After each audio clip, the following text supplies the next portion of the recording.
Mi chiamo Antonio, faccio il cazzolaio, sempre fatto questo e solo questo. Mi ritengo fortunato perché sono 47 anni che faccio questo lavoro, mi piace sempre di più.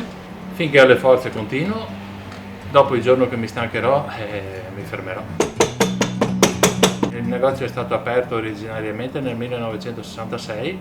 Sono entrato in questo negozio nell'89, fine 89, e sono qui attualmente ancora.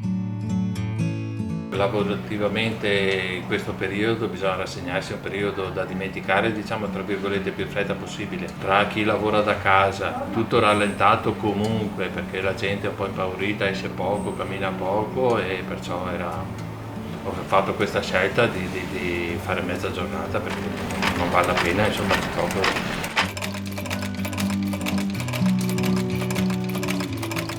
Da imparare dalle cose negative, tra virgolette negative, c'è sempre qualcosa per aiutare a migliorare, su quello sicuramente, però sinceramente non vedo cosa potremmo salvare tanto da sta roba qua, forse da recuperare i rapporti umani, forse.